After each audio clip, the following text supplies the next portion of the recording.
Welcome to Humanism Now, a podcast about secular ethics, curiosity, and compassionate change. I'm your host, James Hodgson. Our guest today is Dr. Jenny Lange. Dr. Lange is a neuroscientist specializing in uncovering the mechanisms of rare neurological disorders. Initially en route to becoming a psychologist, Jenny became intrigued by the field of psychopharmacology and completed a PhD in neuroscience at King's College London. She's currently working as a postdoctoral fellow at the UK Dementia Research Institute, UCL. And outside of the lab, Jenny gives talks on medical history and the intersection of science, literature, and scientific ethics, as well as being a science communicator and writing for science outreach websites. Dr. Jenny Lange, thank you so much for joining us on Humanism Now. Thank you for having me.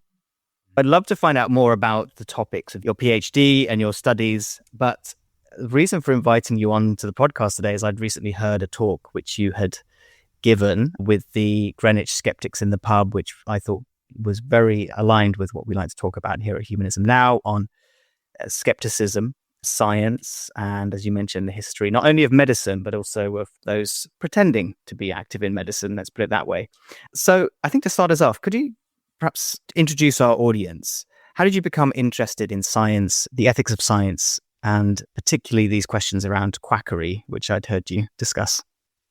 So, like you mentioned, I was originally studying psychology. And I think during my psychology degree, we kind of went a bit more into the history of experiments, because when you're discussing psychological studies, especially like things like Zimbardo's prison experiment, you get a history and we discuss ethics, and it's got a big aspect of critical thinking.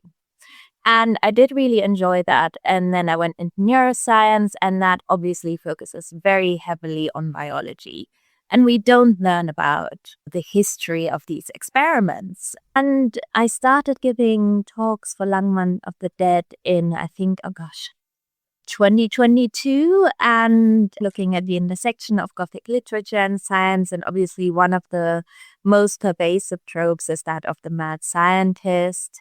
And that kind of intrigued in, more of the history of science. Like, who are the people behind these discoveries that are the foundation for my research today? Who did great research? Who did very questionable research? And that kind of history is very, very fascinating to me. And so, yes, you've given talks on both bad science and then also charlatans and quackery. I wonder, do you see similarities in the way in which potential scientists go around conducting bad or immoral science with those who, as we were saying, are, I guess, more pretending in the space? Yes, in a way, because sometimes both can come from either very good intentions. Some people truly believe that their quack experiments are what's going to solve something.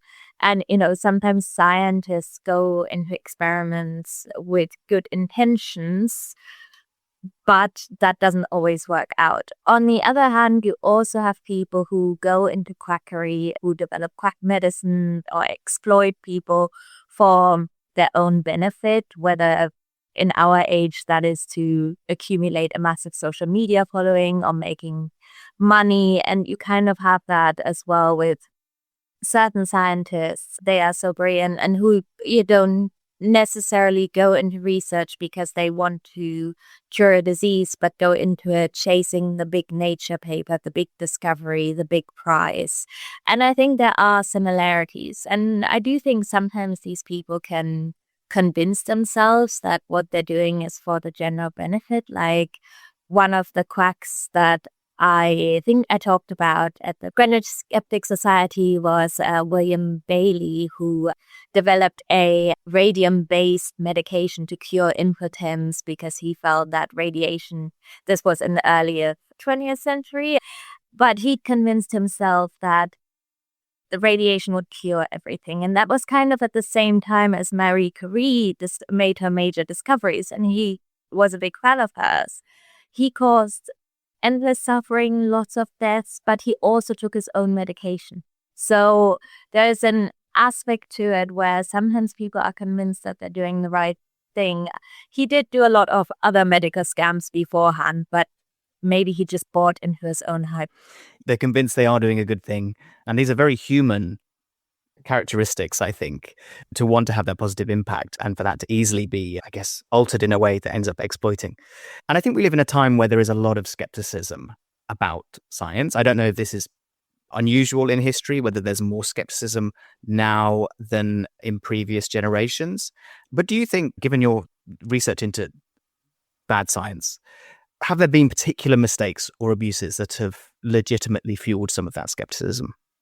Yeah, so I mean, again, certain things are very complicated and have a complicated history, but there is a lot of research that takes advantage of, well, not a lot, but there are certain experiments that take advantage of vulnerable population, and especially those with questionable ethics. So one of the ones that I always think is particularly one of the most shocking ones to me is the Tuskegee syphilis experiment, which took place between 1932 and 1972, where the U.S. Public Health Service studied the natural history of untreated syphilis. So they didn't consent their participants. They were all people of color, limited to Black men over the age of 25, which is completely immoral, especially since syphilis was treatable at the time. Their partners get infected. I mean, that is a horrific case of research misconduct.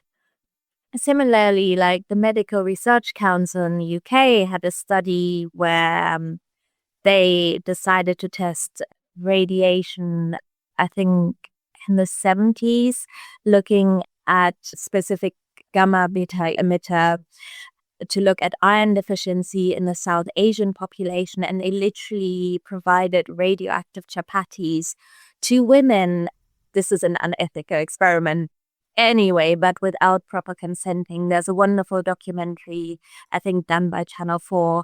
And I mean, this kind of stuff happens, and that for me kind of very much explains that kind of mistrust in research institution.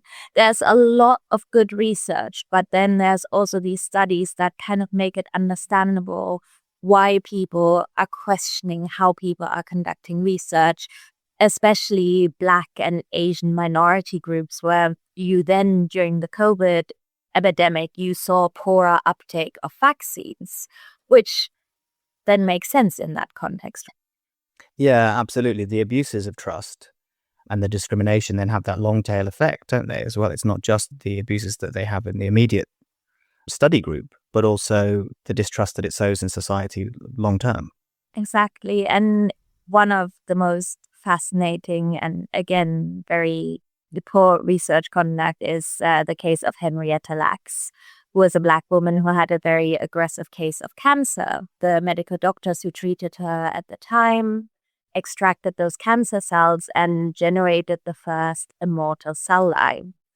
Now, at the time, they didn't need her consent, but they also didn't inform her family. She died, and those cells are still being utilized in research nowadays as HeLa cells.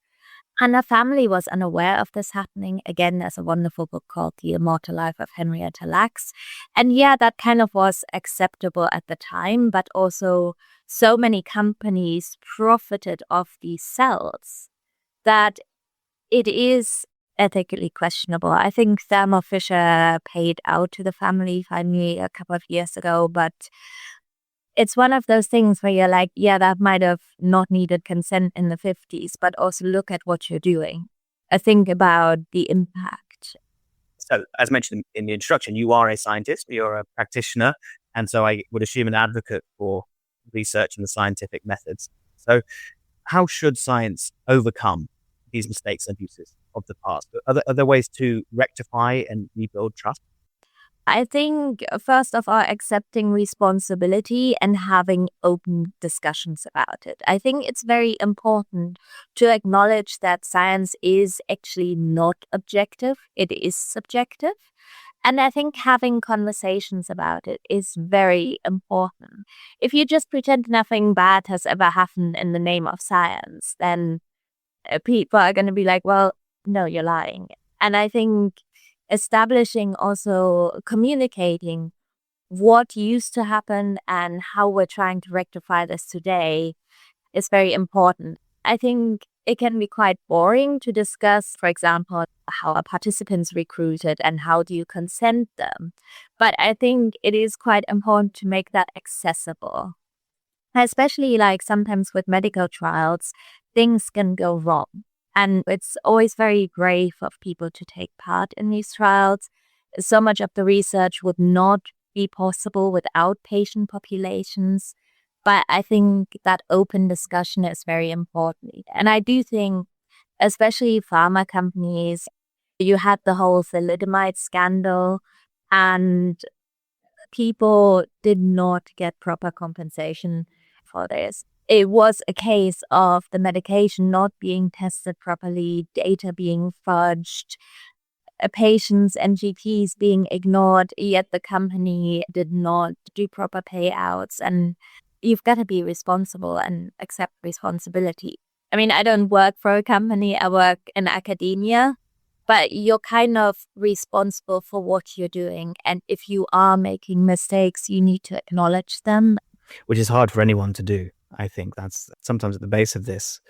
And we mentioned skepticism persists, and we advocate for skepticism in skeptic and humanist groups.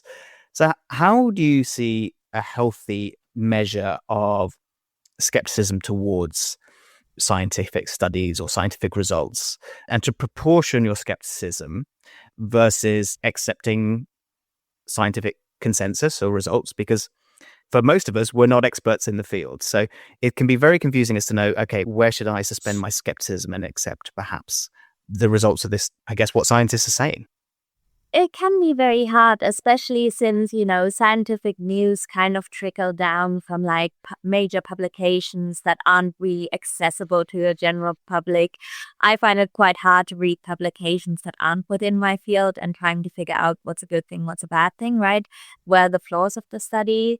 But I think you can have skepticism towards how for a very long time animal models were used where only, for example, male mice were used because people would think, well, female hormones are going to interfere with that.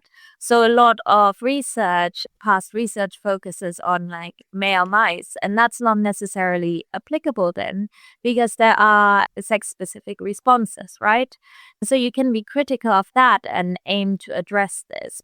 Even myself, sometimes you take new medication, right? I have migraines. I recently tried a new medication and I was quite scared of the side effects. And I say this as a scientist. I discussed it with my GP and I was a bit worried about this, but also I want to try it.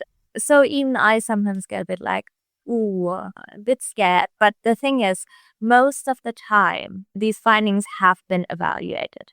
Yes, sometimes it still goes horribly wrong, but the chances that the medication goes wrong is somewhat lower than, for example, you trying to take hydrogen peroxide to cure dementia, because that is actually dangerous.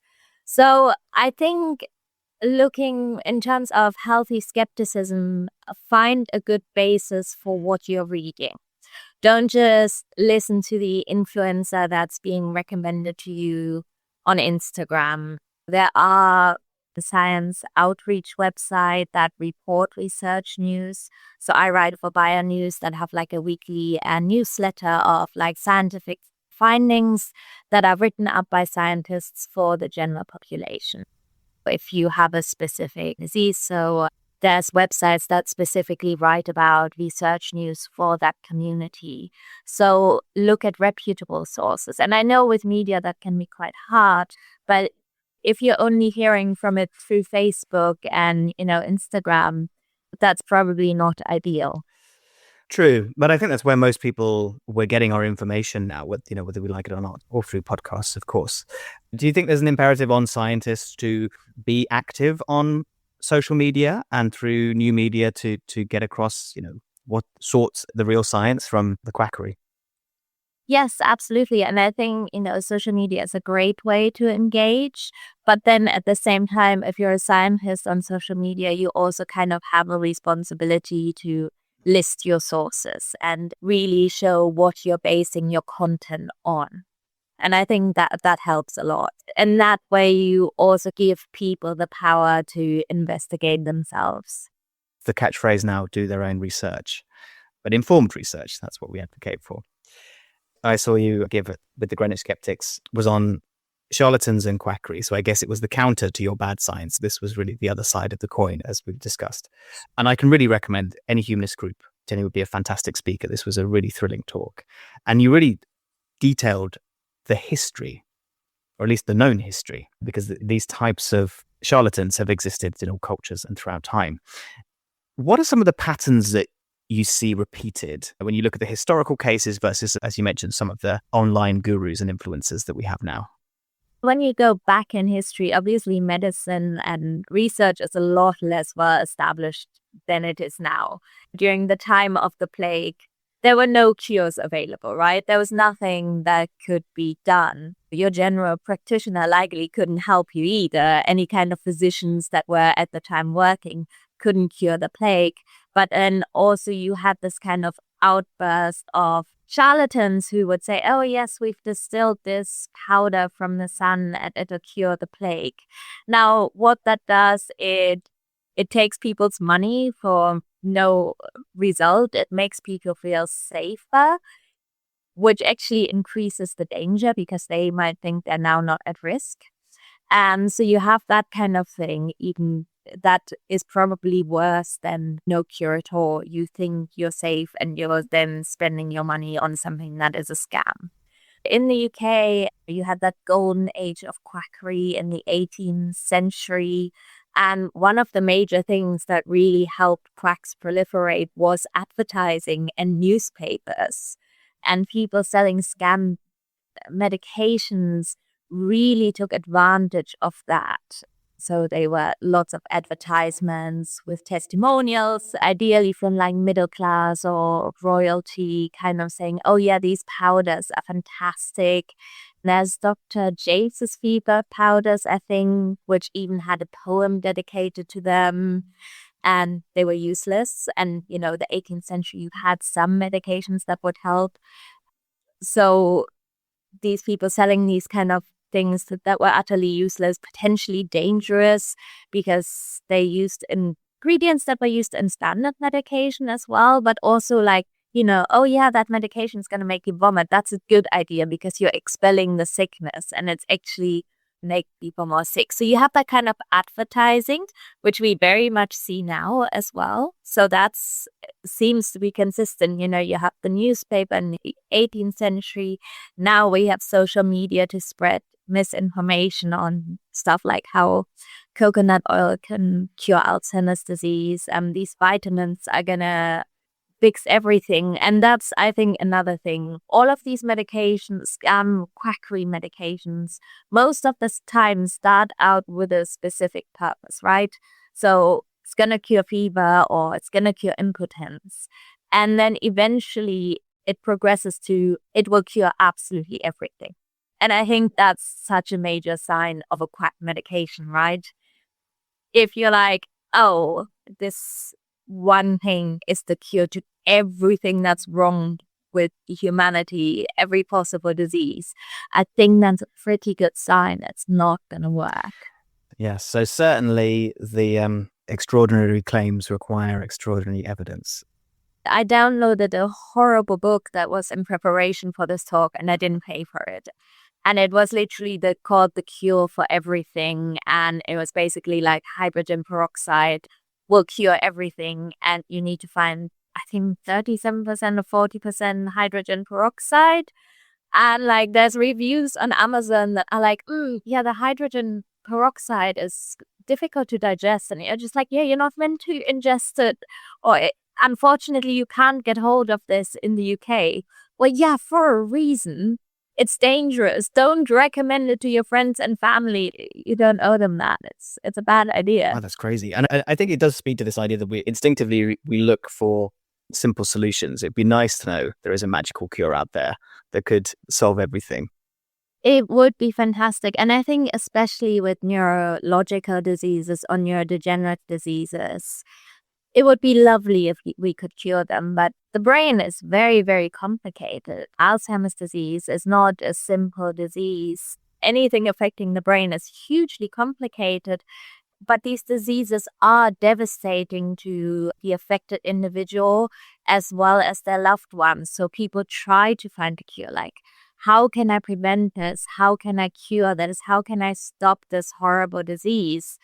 But unfortunately, it's probably worse if you discard your doctor's advice and then go for the weird scam medication. That's not going to work either way.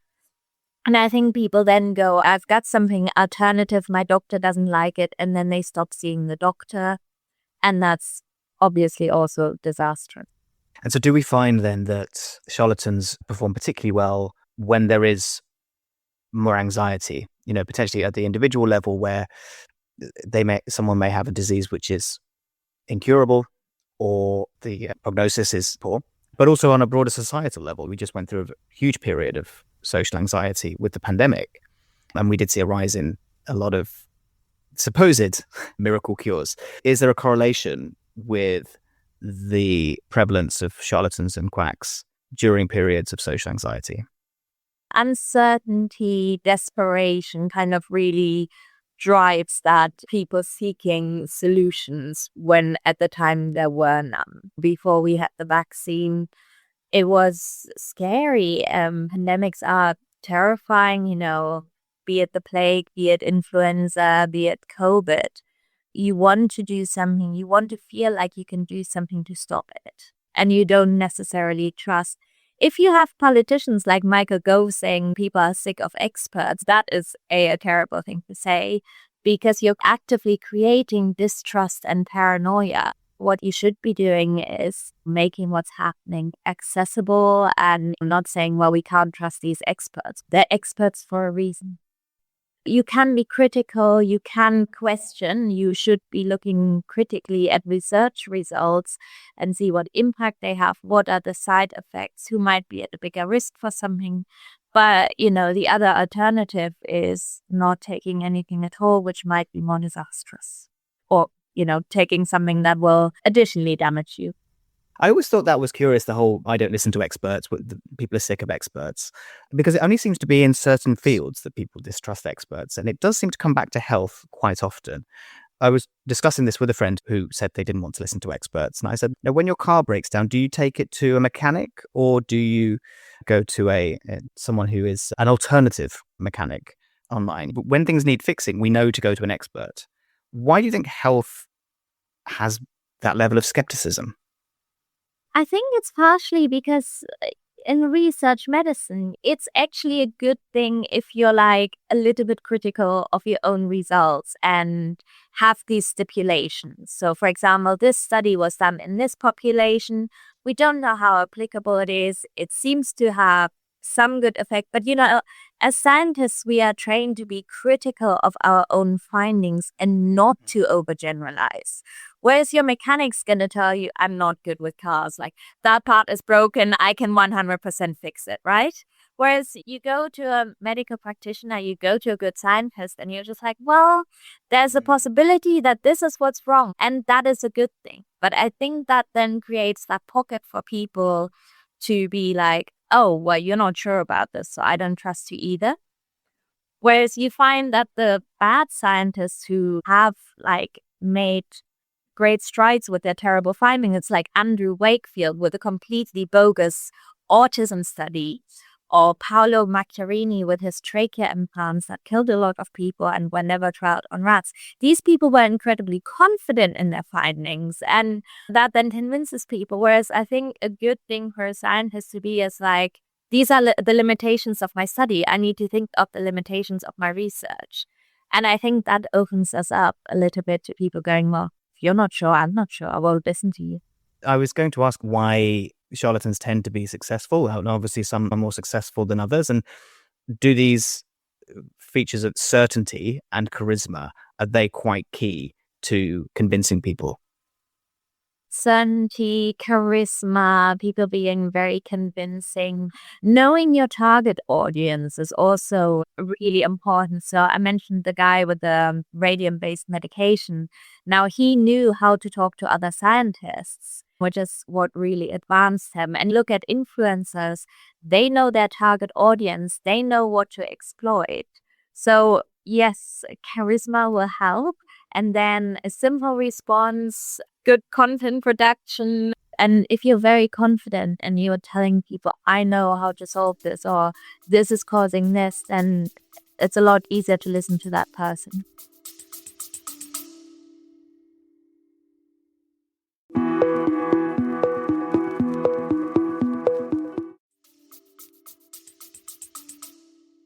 So, for the non-experts and the layman out there like myself, what is the clearest signs and advice that you can give to distinguish between good, proper science and bad science or pseudoscience? It can be quite hard, especially since most people, can't go back to the medical texts. Look at the sources. Where has it been published? Who has been talking about it? Where does it come from? What is the study like? How has the research been conducted? It's very important that it's peer review and clinical trials. Those are actually becoming more accessible. People release clinical trial results and you can find them. So it really depends what you're looking at. The whole eating coconut oil can cure and prevent Alzheimer's. Now, there's a couple of books on that on Amazon or wherever, and you look at who's endorsed this, and it's the guy who wrote Men Are From Mars, Women Are From Venus. I think that's an immediate sign for me to go, oh no. And I think really looking at the sources is very important. Thank you so much for everything that you're doing to raise awareness on these topics. As I said, it was a fascinating talk and it's been a pleasure to speak with you again today. I'd love to find out a little bit more about your areas of research before we go, because obviously whilst you talk in these areas, and I know you're an active scientist as well.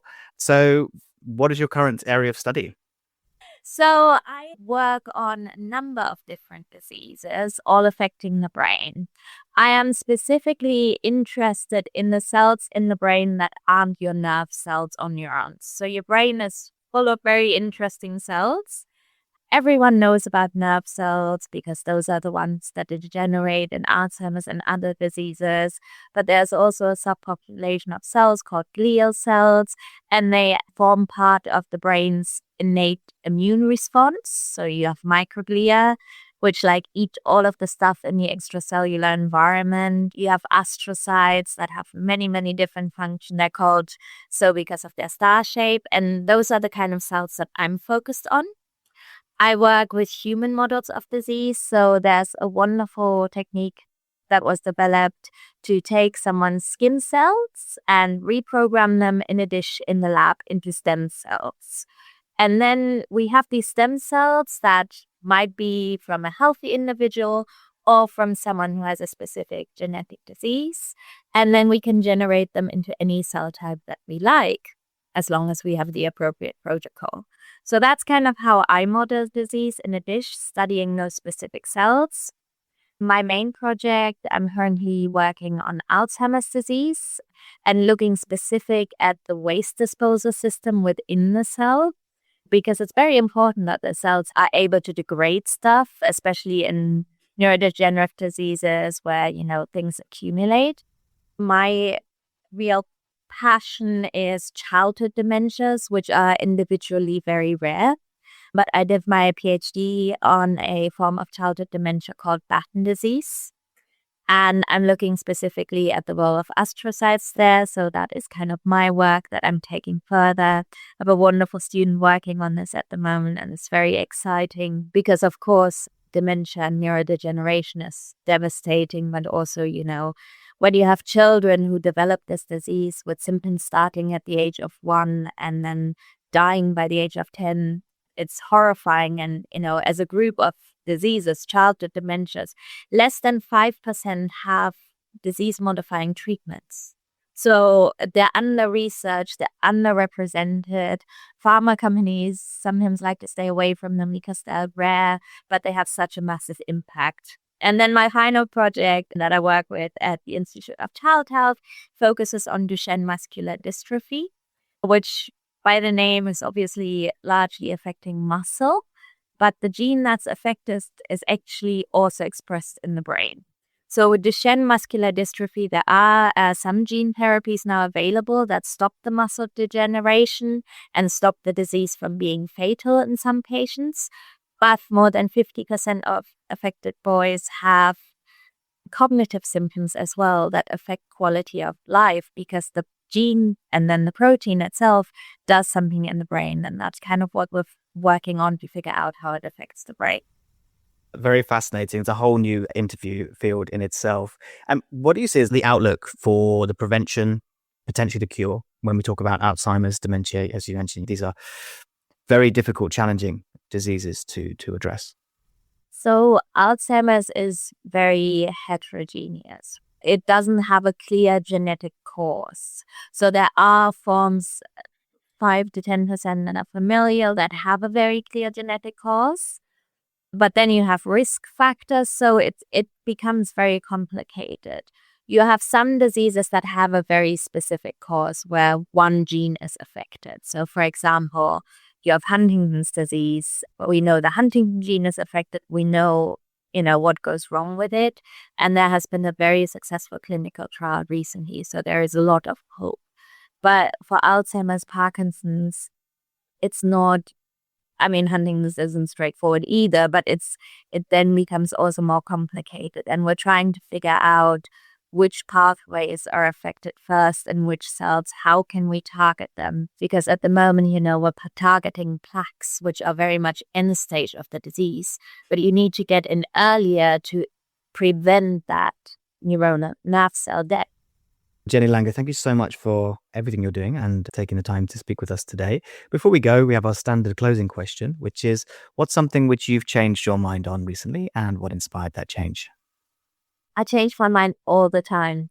I think it's a good sign it's great to have a hypothesis and follow that, but sometimes you have to change your mind about certain things in light of new data. I spend a lot of time on the microscope to image cells to see what they're doing. I think that's one of the things that I recently changed my mind about. I had long discussions with the head of my lab about how we best image these things and analyze them. And I was very certain for a long time. And then I was like, actually, no, it's a stupid idea to be certain about something and not explore it. So I frequently change my mind about things based on new data. In this case, the microscope and how to analyze it. Like a true scientist. Dr. Jenny Lange, thank you so much for joining us on Humanism Now. It's been a pleasure. Thanks for listening to Humanism Now. If you like the show, please leave us a review. It helps more people find us. Support us from just £5 a month for exclusive content and to shape future episodes, and we'll plant a tree each month in your name. Follow us on all socials at Humanism Now Pod and help spread curiosity, compassion, and human progress. Humanism Now is produced by Humanize Live, creating world-class podcasts, videos, and events for purpose-led individuals and organizations. Learn more at humanize.live.